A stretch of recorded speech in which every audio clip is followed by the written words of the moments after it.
नमस्कार। कुछ साधक अपना अनुभव बताते हैं कि जब वो ध्यान में बैठते हैं तो उन्हें उनकी भक्ति या श्रद्धा अनुसार किसी को शिव जी, किसी को कृष्ण जी, किसी को माता जी व किसी को कबीर जी व गुरु नानक जी ध्यान में दिखाई देते हैं। तो सवाल पूछते हैं कि ये ध्यान की कौन सी अवस्था है और इसमें साधक को क्या करना चाहिए। ये ध्यान की ऐसी अवस्था है जिसमें साधक पूरी तरह से भटक भी सकता है और अगर थोड़ा धैर्य से काम ले तो दिव्य प्रकाश की अद्भुत परम अवस्था को प्राप्त भी कर सकता है। इस छोटे से वीडियो में हम यही समझेंगे कि इस अवस्था में कैसे साधक को खुद को भटकने से बचाना है और कैसे दिव्य प्रकाश की अवस्था को प्राप्त करना है।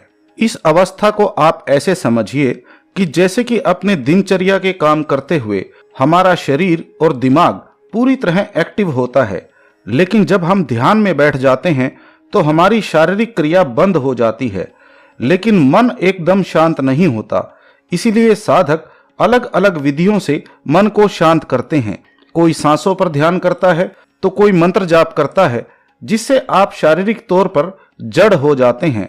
तो जब शरीर शिथिल हो जाता है तो मन भी धीरे धीरे शिथिल होता चला जाता है, जिससे दिमागी प्रक्रिया धीमी पड़ जाती है और अवचेतन मन की क्रिया शुरू हो जाती है। जैसे रात को सोते समय शरीर और दिमाग सुन्न हो जाते हैं, लेकिन अवचेतन मन के जागृत रहने से हमें सपने दिखाई देते हैं। इसी प्रकार ध्यान में भी आपको शुरुआत में जो दिखाई देता है वो आपके अवचेतन मन में ईश्वर का जो भी स्वरूप बसा है, आपको उसी रूप में दर्शन होने लगते हैं। कृपया मुझे माफ करें क्योंकि आपको सुनने में असहज लग सकता है, लेकिन अगर आपको ध्यान में बैठे हुए आपके इष्ट भगवान या आपके गुरु जी के वैसे ही दर्शन होते हैं जैसी मूर्ति या फोटो की आप पूजा पाठ करते हैं, तो इस अवस्था को ईश्वर अनुभूति न समझें, क्योंकि कुछ साधक उस स्वरूप को ईश्वर का असली रूप समझकर उससे सवाल जवाब करने लगते हैं या अपने सांसारिक जीवन की किसी समस्या का हल उनसे जानने की कोशिश करते हैं, जिससे साधक सांसारिक और आध्यात्मिक दोनों ही जीवन में भटक सकता है।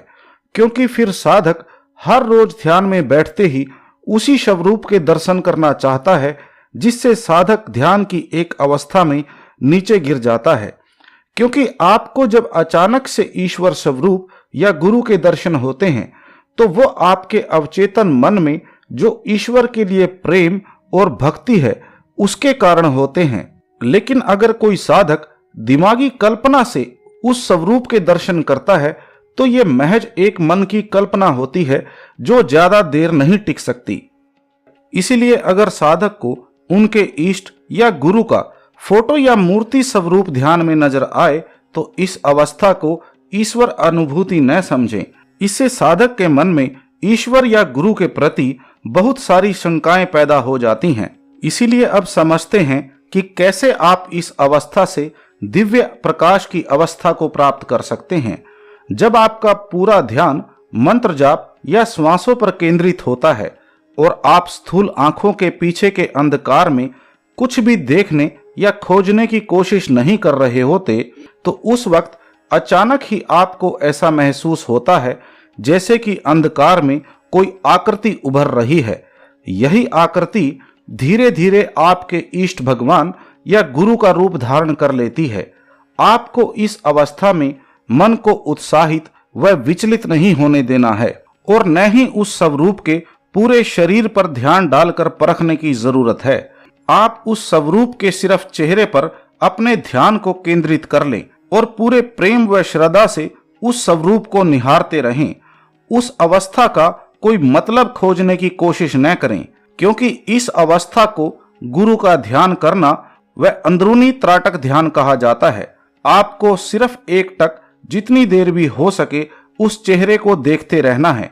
शुरुआत में आपके इष्ट या गुरु का स्वरूप ज्यादा देर नहीं रहेगा, इसलिए जब आपको वह स्वरूप दिखाई देना बंद हो जाए तो अंधकार में कुछ भी खोजने या मन से दोबारा उसकी कल्पना करने की कोशिश न करें, बल्कि आप उस स्वरूप के बारे में और विचार न करके वापस अपनी ध्यान विधि को शुरू करें।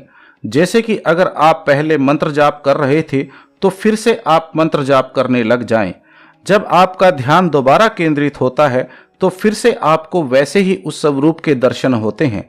ऐसे अभ्यास करने से धीरे धीरे आपके इष्ट स्वरूप के ठहरने का समय बढ़ता चला जाता है और आपके उस चेहरे पर ध्यान को केंद्रित करने से आप महसूस करेंगे कि वो स्वरूप धीरे धीरे लुप्त होकर प्रकाश रूप में बदलता जा रहा है।